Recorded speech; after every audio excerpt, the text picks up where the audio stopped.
Buenas, ¿qué tal? Espero que estén bien.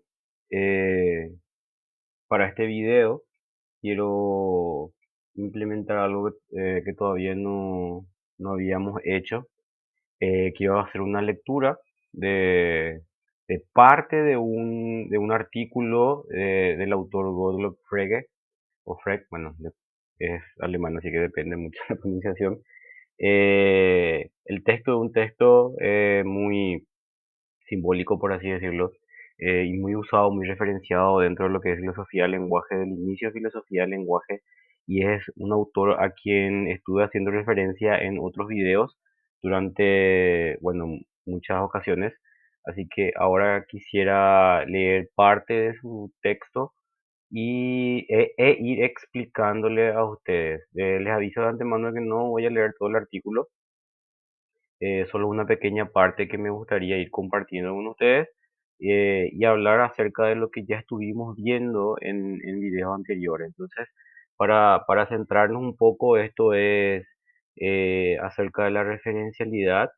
Sí, la referencialidad en este caso sería la referencialidad indirecta, que ya expliqué en el video anterior, que ya explicamos. Entonces, ahora lo que quiero es leer un texto de Frege en donde se habla, donde se describen esos conceptos que estuvimos explicando, ¿verdad? Y de dónde salen básicamente. Este es un texto eh, que se usa mucho para hacer eso. Es el inicio de la filosofía del lenguaje en su vertiente analítica principalmente.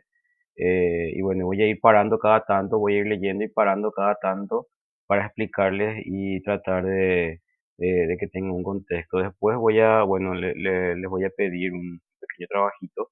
Entonces, eso. Este texto yo estoy leyendo del libro de Luis Valdés Villanueva, La búsqueda del significado. Es el texto, está colgado en la página. De hecho, estoy leyendo yo de la página. Si pueden ver acá, esto es algo que está colgado en la página. Bueno, acá no sé si van a poder ver, pero este es el PDF que está en el Moodle. Y estoy leyendo justamente de ahí para que tengan ya la certeza de que este material está ahí, ¿verdad? El artículo se llama sobre sentido y referencia y es de Frege. Entonces voy a ir leyendo, le digo de vuelta, voy a ir leyendo esto y voy a ir explicando cada tanto. Empiezo. La igualdad induce a la reflexión a través de preguntas relacionadas con ella y que no son fáciles de contestar. ¿Es la igualdad una relación? ¿Es una relación entre objetos o bien entre nombres o signos de objetos? Entonces, paro ahí. Lo que pregunta acá Frege es si esta igual, cuando hablamos de igualdad, estamos hablando primero de si es una relación. En segundo lugar, hablamos de si esa relación es entre objetos o entre cosas. Estamos hablando de un nivel ontológico. Cuando hablamos así de objetos, estamos hablando de un nivel ontológico. O si bien es una relación, dice, voy a ir señalando con el cursor acá, o bien entre nombres o signos de objetos. Es decir, ¿es relación de objetos o es relación de los nombres eh, que, que hacen referencia a ese objeto? Estamos hablando de si la relación es de objetos de banco o de los nombres banco o de los nombres que designan esos objetos, ¿sí? Entonces, ¿qué es la igualdad? Esa es la pregunta. La igualdad es, primero, si es una relación, segundo, si es una relación entre objetos o si es una relación entre nombres de objetos. Continúo la lectura. Esto último es lo que supuse en mi ideografía, que es una obra anterior. O sea, las razones que parecen hablar en favor de ello, o sea, en favor de que es una relación de objetos, digo, de signos o de nombres. Las razones que parecen hablar en favor de ello son las siguientes. A es igual a y A es igual a B son evidentemente enunciados de diferente valor cognoscitivo. Ahí voy a parar. A es igual a ya es un enunciado. Por más de que no tenga la forma castellana de una oración, eh, está enunciando algo. Es un conjunto de signos, de símbolos con un sentido y que enuncian algo. Está enunciando, en este caso, de que A es igual a A. Está enunciando una relación de igualdad entre este signo A y este otro signo A. Y dice, A es igual a y A es igual a B son evidentemente enunciados de diferente valor cognitivo. ¿A qué se hace referencia con valor cognitivo? Y voy a parar un ratito más ahí para decir, cuando hablamos de valor cognitivo estamos hablando de cómo se conoce. Son distintas porque son para el conocimiento, para el conocimiento, estamos hablando de dos palabras, de dos relaciones distintas aparentemente. A es igual a y A es igual a B. Parece que son cosas distintas. Aparentemente son dos cosas que llegan al conocimiento de forma separada, por lo tanto, tienen otro valor. Estamos hablando de que para el conocimiento son dos enunciados distintos. Ahora, dice, A es igual a vale a priori y siguiendo a Kant puede denominarse analítico, mientras que enunciados de la forma A es igual a B tienen frecuentemente ampliaciones muy valiosas de nuestro conocimiento y no siempre puede justificarse a priori. A igual a A entonces puede justificarse de forma a priori, hay una igualdad ahí, pero A igual a B no. Bueno, ese es un análisis muy escueto que hace él porque lo que quiere él decir es otra cosa. Y vamos a ir a la siguiente frase. El descubrimiento de que cada mañana no se levanta un nuevo sol, sino que siempre es el mismo, fue ciertamente uno de los descubrimientos más trascendentales de la astronomía. Aún ahora, el reconocimiento de un pequeño planeta o de un cometa no es siempre algo evidente. Si en la igualdad quisiéramos ver una relación entre aquello a lo que los nombres A y B se refieren, no parecería que A y B pudiera ser distinto de A es igual a A, siempre que A es igual a B fuera cierto. Y ahí voy a parar.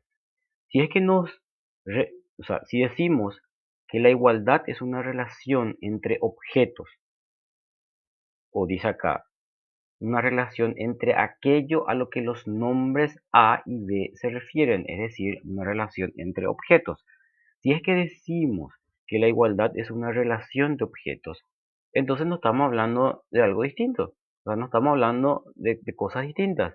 Porque decimos que si A es igual a y A es igual a B, entonces estamos hablando siempre del mismo objeto.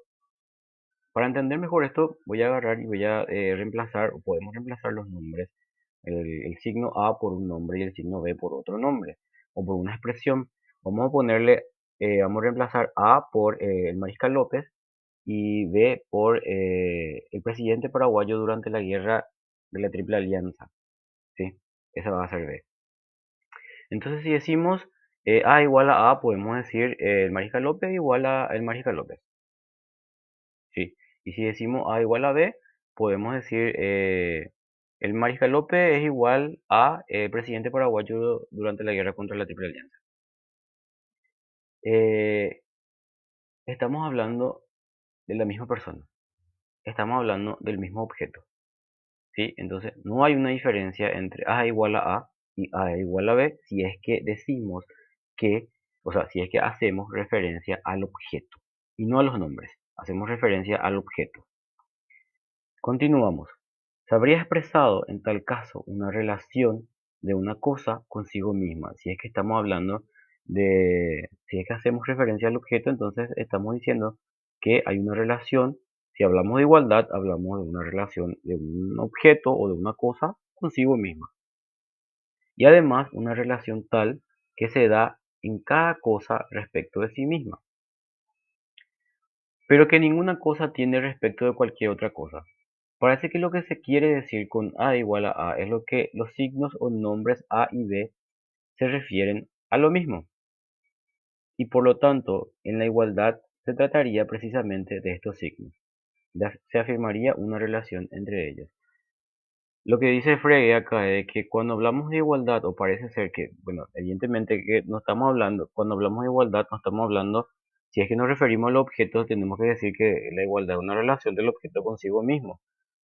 Pero no es eso lo que queremos decir. Lo que queremos decir es que hay una relación entre dos cosas que aparentemente tienen distinto valor cognitivo, ¿verdad? Y ahí es donde, y que son similares, y que eso se da en los nombres. Se quiere decir con A igual a B es que los signos o nombres A y B se refieren a lo mismo y por lo tanto en la igualdad se trataría precisamente de estos signos. Son dos signos que tienen valores cognitivos distintos porque para el conocimiento son dos cosas distintas, pero que se refieren a la misma cosa. ¿Sí? Eso es lo que quiere decir. Se afirmaría una relación entre ellos. Hay una relación ahí entre dos signos de distinto valor cognitivo, ¿verdad?, que tienen una relación de igualdad. ¿Por qué? Porque se refieren a la misma cosa. Pero esta relación existiría entre los nombres o signos únicamente en la medida en que estos denominan o designan algo. Ahí es donde surge otra pregunta que nos hace Frege. La relación que hay entre estos dos signos, que aparentemente no tienen nada que ver, es de su forma en que designan algo y designan la misma cosa. Están designando ellos la misma cosa, por lo tanto, hay una relación ahí de igualdad. Es decir, son iguales porque designan lo mismo. Esta conexión es arbitraria, como ya se puede ver, porque si es que yo tengo el signo A y tengo el signo B, evidentemente, o sea, naturalmente, no se puede decir que designan a un mismo objeto. Si A designa una cosa que es igualita a lo que B está designando, es algo arbitrario, es algo que impone el hablante o impone el lenguaje o se impone de forma convencional, pero no es algo que se da de forma natural, ¿sí? La forma en que A designa algo y ese algo es igual a lo que B designa es algo arbitrario, como se presenta acá. Es lo que está diciendo eh, Frege. ¿Y por qué es arbitrario? Porque esa designación no es de forma natural. No se le puede prohibir a nadie tomar cualquier suceso u objeto producido arbitrariamente como signo para algo. Claro, si A designa un objeto que es igualito a lo que B designa y es algo completamente convencional, entonces cualquiera puede agarrar y designar con un signo o con un conjunto de signos la misma cosa de forma arbitraria o de forma voluntaria o como se le dé la gana. Con ello, el enunciado A es igual a B no se referiría entonces ya a la misma cosa, sino tan solo a nuestro modo de designación. Con ella no expresaríamos ningún verdadero conocimiento, claro, porque cada uno designa como quiere. Esto es justamente lo que queremos en muchos casos, es decir, tener un conocimiento verdadero. Si el signo A solo se diferencia del signo B como objeto, eh, es decir, por la forma, ¿verdad? Que, claro, tienen distintas formas, son distintos objetos, son distintos nombres, y no como signo, es decir, no por el modo en cómo designa algo. El valor cognitivo de A es igual a sería esencialmente el mismo que A es igual a B, caso de que A es igual a B fuera verdadero. Una distinción puede darse únicamente en el caso de que la diferencia de signos corresponda a una diferencia en el modo de darse lo designado.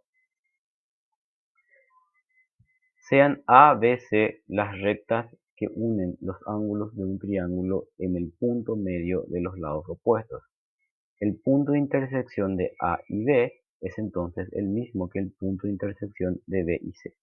Tenemos pues designaciones distintas para el mismo punto y estos nombres, intersección de A e intersección de B y C, indican al mismo tiempo el modo de darse el punto y de ahí que en el enunciado esté contenido auténtico conocimiento, ¿sí? Entonces, acá, para hacer una explicación detallada, A, B, C son son rectas que unen los ángulos de un triángulo con el punto medio.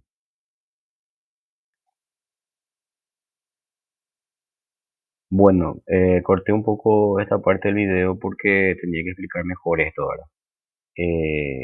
Lo que dice Frege en esta parte de si el signo A solo se diferencia del signo B como objeto y no como signo, entonces el valor cognitivo de A igual a A sería esencialmente el mismo que de A es igual a B en caso de que A es igual a B sea verdadero.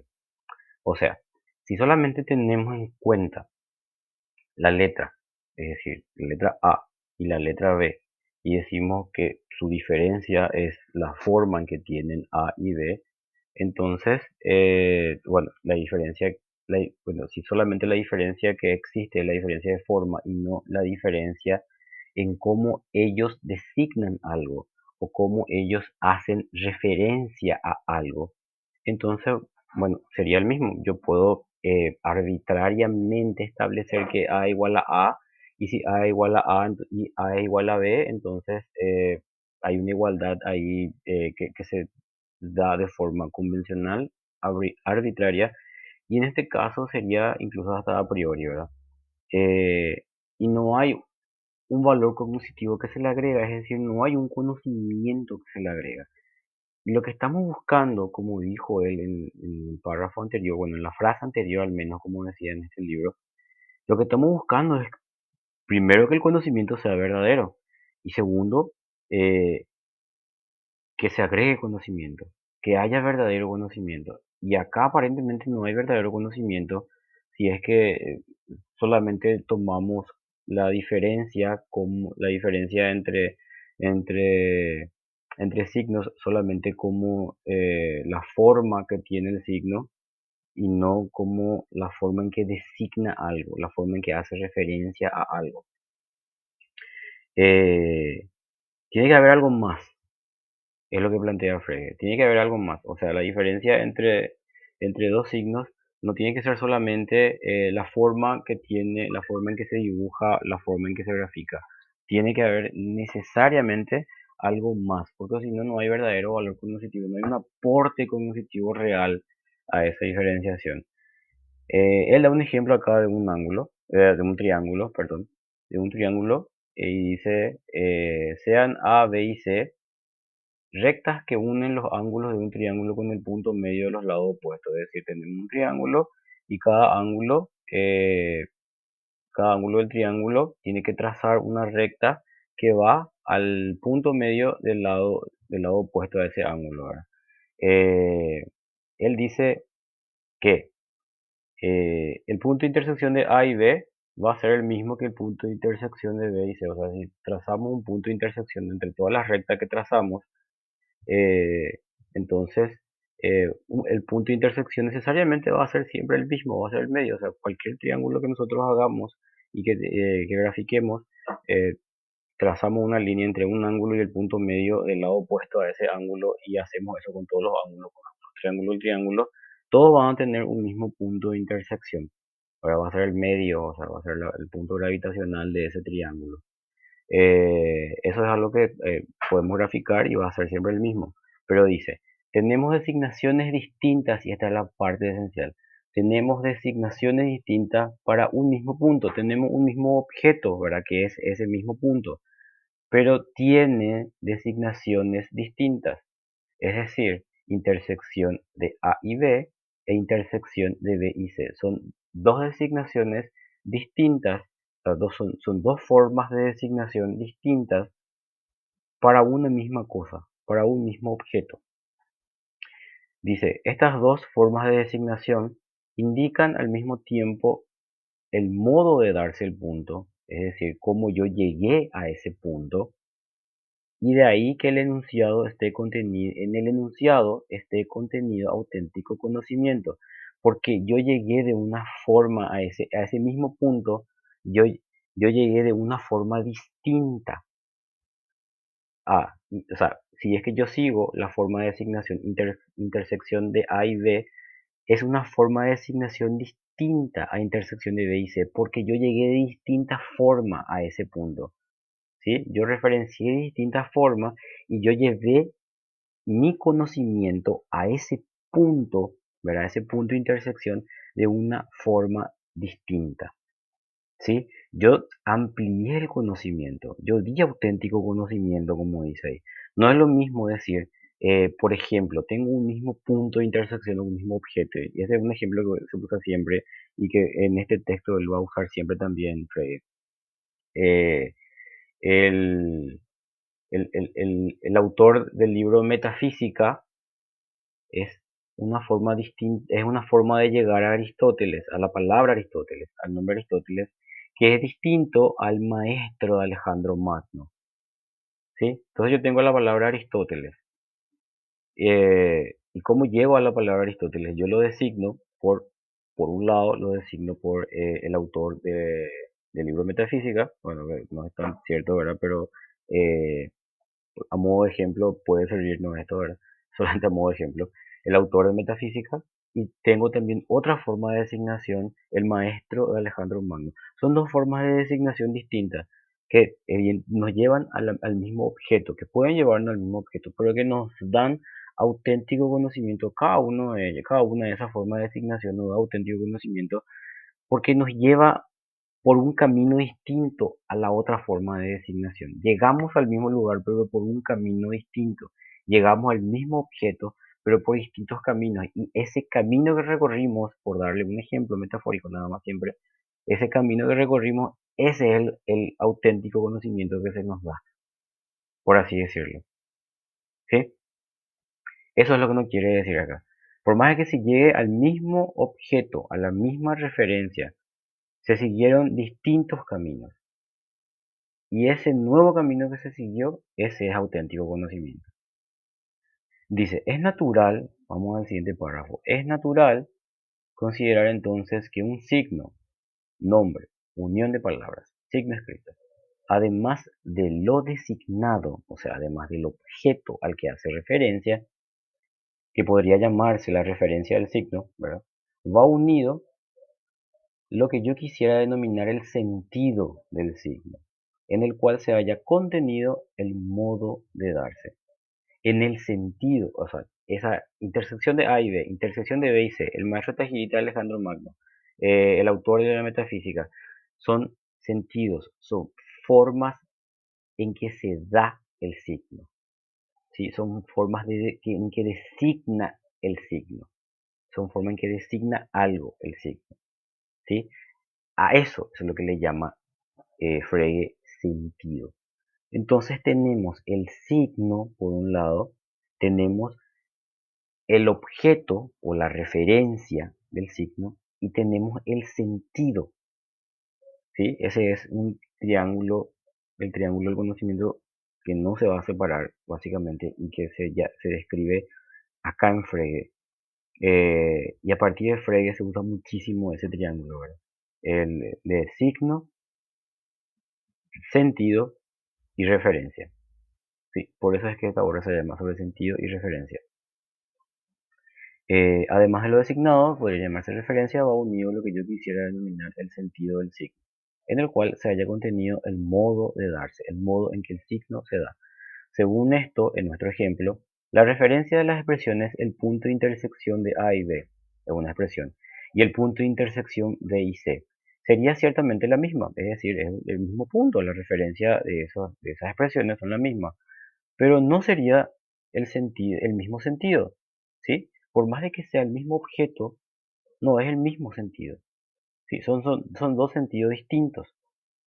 El maestro de Alejandro Magno y el autor de la metafísica son dos sentidos distintos, tienen la misma referencia, pero no tienen el mismo sentido, porque no tienen el mismo significado. La referencia del lucero vespertino y del lucero matutino sería la misma, pero el sentido no sería el mismo. Sí, lucero vespertino y lucero matutino, evidentemente, bueno, ahora sabemos que es el planeta Venus, es el mismo objeto, pero tienen sentido distinto porque tienen significado distinto, es un camino distinto al que se siguió. Si el lucero vespertino es al atardecer y el lucero matutino es al anochecer, ya tiene ya otro camino distinto. Que son caminos distintos que se siguen para llegar a un mismo objeto. Entonces, una misma referencia acá, como se puede ver, y que Frege va a hablar de eso también, una misma referencia puede tener distintos sentidos, puede tener varios sentidos. Un mismo objeto puede tener varios sentidos, ¿sí? Así como ya vimos con Aristóteles. Porque acuérdense bien que el sentido es el modo en que un signo se expresa, el modo en que un signo referencia, o sea, el modo que un signo hace referencia a un objeto. Del presente contexto se desprende que con signo y nombre he entendido cualquier designación que represente un nombre propio, cuya referencia es pues un objeto determinado, pero no un concepto ni una relación entre los cuales se tratará con más detenimiento en otro ensayo. Habla de nombres propios. O sea, de nombres que designan algo de forma propia y no de forma abstracta o de forma conceptual algo, ¿verdad?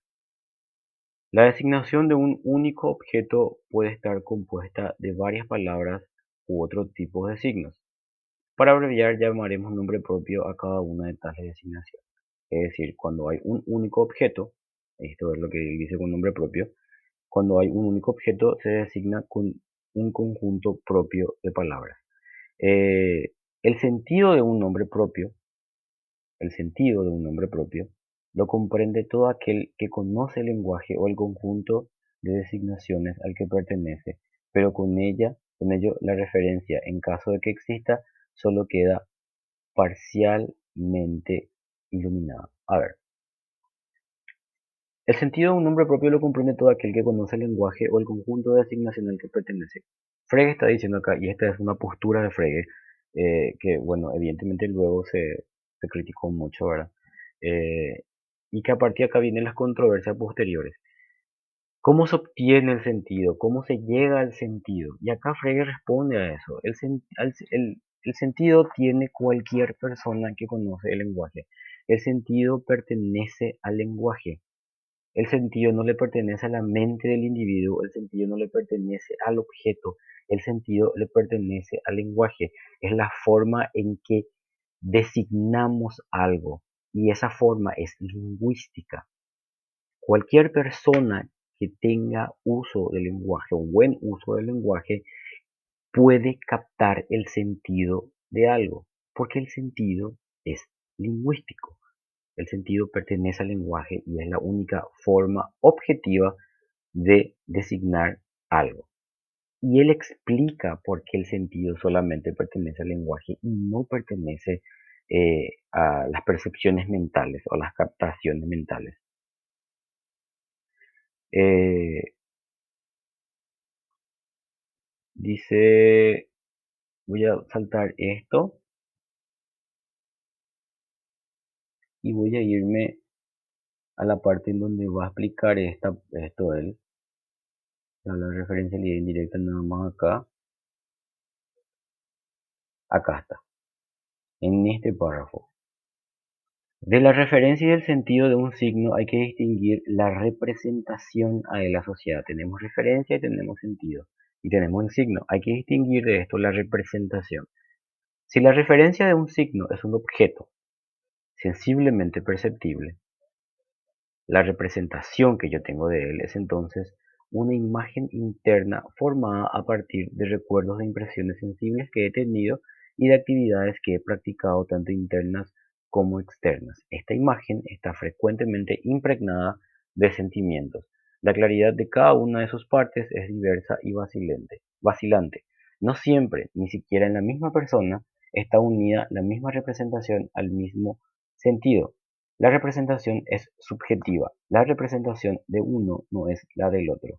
Por ello, se dan múltiples diferencias en las representaciones asociadas al mismo sentido. Eh, representación no es lo mismo que sentido. ¿Qué es representación? Representación es la imagen mental que se tiene de una cosa que se percibe. Es como la foto de lo que percibimos. Yo tengo un lápiz y tengo la imagen mental de un lápiz en mi cabeza. ¿Sí? Y si yo quiero decir que la idea del lápiz es referencia a eso que yo tengo en mi cabeza, estoy hablando de una representación. Cuando yo describo eso con palabras, cuando yo uso palabras, ahí es donde se puede llegar a una congruencia, eh, bueno, se puede llegar a un acuerdo con otros. Es ahí cuando se dice que cuando hay una descripción de esa imagen, una descripción lingüística, esa descripción ya pertenece al mundo del lenguaje. Pero esa descripción no es necesariamente o no es siempre igual a la representación o a la foto mental que yo tengo de la cosa. Cuando él habla de representación, habla de esa percepción, y la percepción siempre es subjetiva. Porque cuando yo percibo algo, un evento, un hecho, o percibo un objeto, siempre está acompañado de, en primer lugar, de la construcción física, de mi constitución fisiológica, de mis órganos de percepción, eh, bueno, si estoy bien de salud, si hay alguna alteración, si tengo algún trastorno de la percepción y cosas así, si tengo un trastorno de la percepción o un trastorno mental que me impida percibir ciertas cosas o ciertos objetos, va, siempre va a depender de eso, por eso es subjetivo, y también va a percibir de cosas que contextualicen, que puede ser la parte emotiva, de repente estaba muy asustado cuando percibí, de repente estaba muy concentrado, de repente estaba muy nervioso, no pude percibir ciertas cosas o al tratar de acordarme de aquello que percibí, o sea, tratar de traer a la conciencia nuevamente aquello que percibí por medio de los sentidos. De repente no puedo percibir, no puedo acordarme bien porque va asociado a sentimientos desagradables o sentimientos demasiado agradables, cosas que puedan eh, influenciar mi conciencia de aquello que yo he percibido. Sí, no sé si se entiende. La idea de esto es que cuando hablamos de una representación mental, estamos hablando de algo que tiene un valor muy subjetivo porque depende exclusivamente de mí, es mío y es solamente mío y tiene un valor solamente para mí.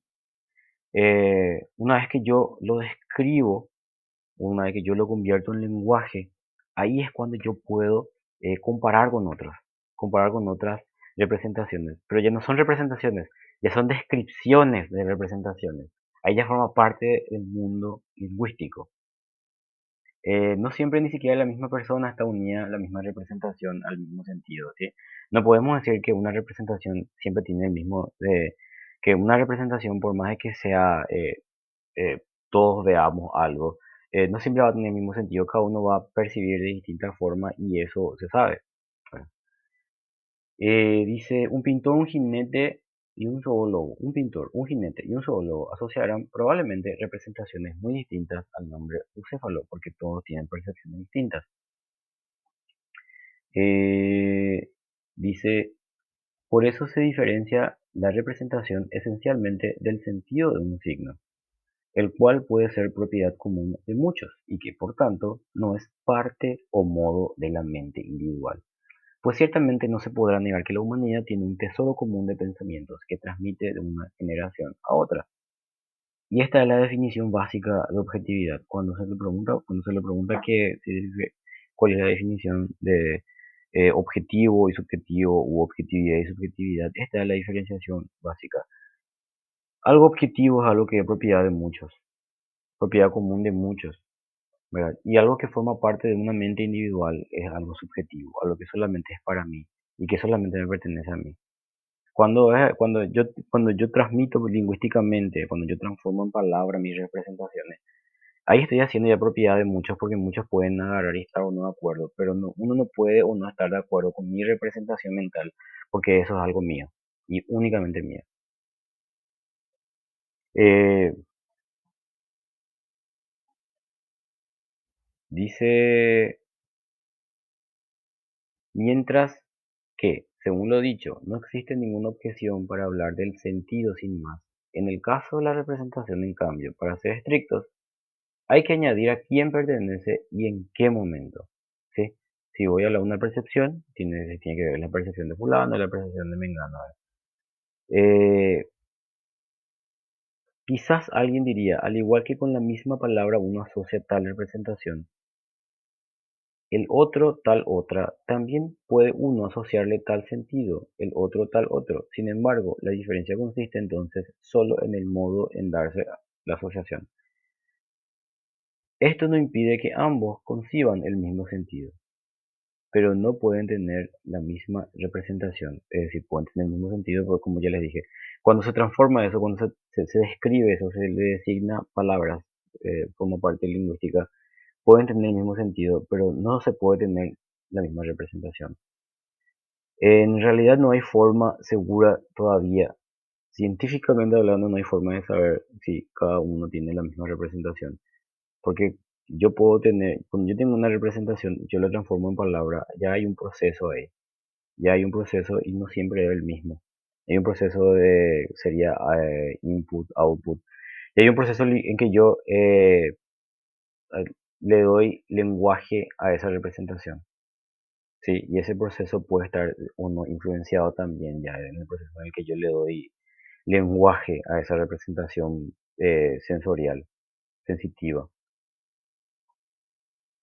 Dice, hay un último ejemplo del que les quiero hablar y voy a tratar de terminar esta parte.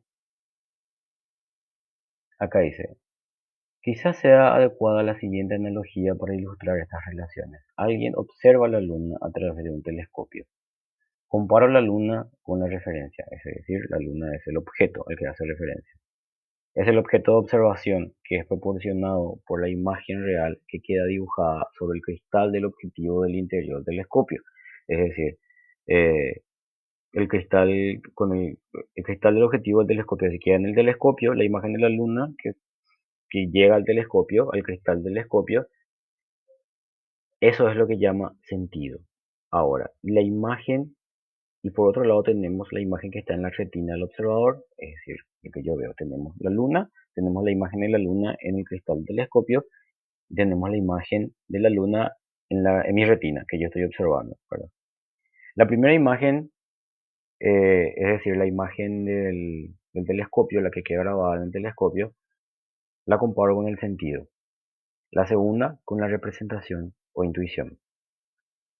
La imagen de la retina es lo que él llama representación.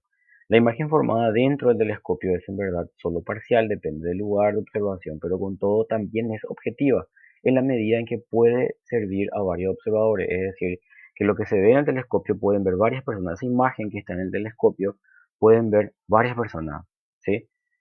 Podría incluso disponerse de modo que pudieran utilizarla varias simultáneamente, es decir, si de repente se da el caso de que el telescopio tiene la opción de poder transmitir, de poder proyectar aquello que entra al telescopio, entonces muchas personas van a poder ver aquella imagen que entra en el telescopio.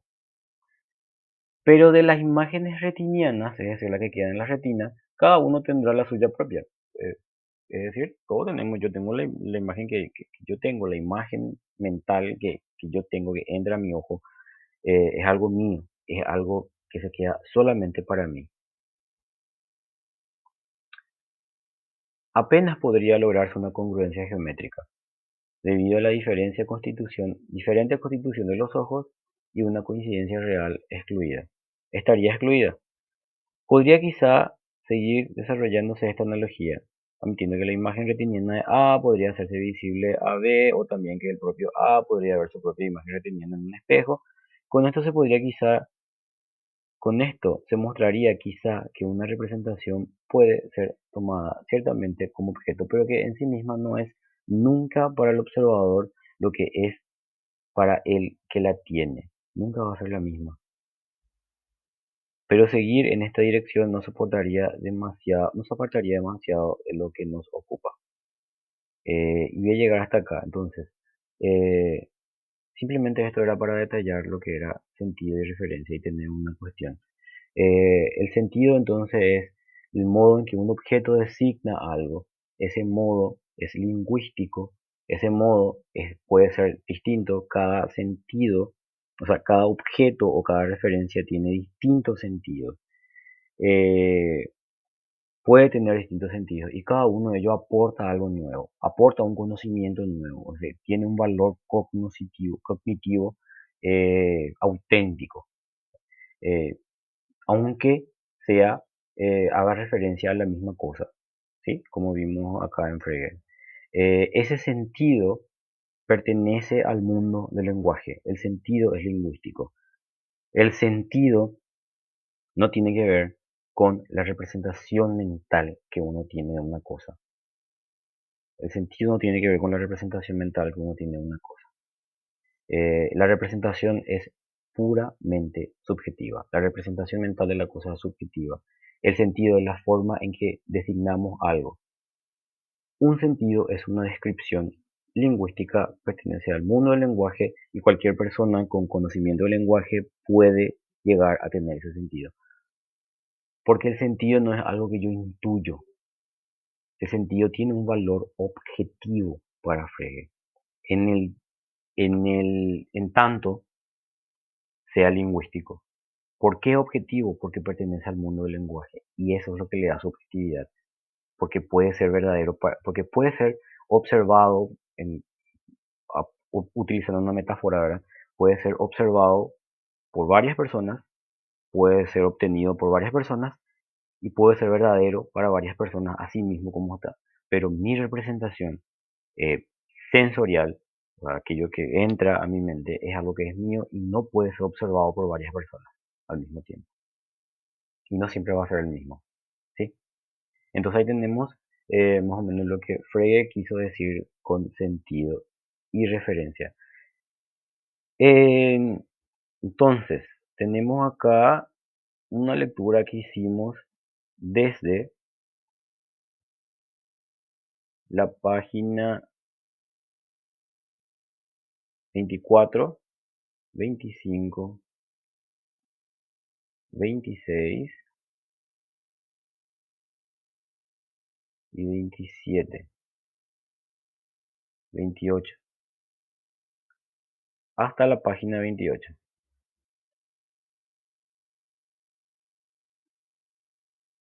Primer párrafo, página 28. Entonces, lo que le voy a pedir es, la tarea que le voy a pedir ahora es que de la página 24 hasta el primer párrafo de la página 28 me hagan un resumen, ¿sí? Como les dije, una vez pueden resumir párrafo por párrafo, sacar la idea central de cada párrafo y ahí ya tienen un resumen. Enumeren cada uno de los párrafos, hasta el primer párrafo de la página 28. Enumeren cada uno de los párrafos, saquen la idea central de cada uno de esos párrafos y ahí ya me tienen un resumen.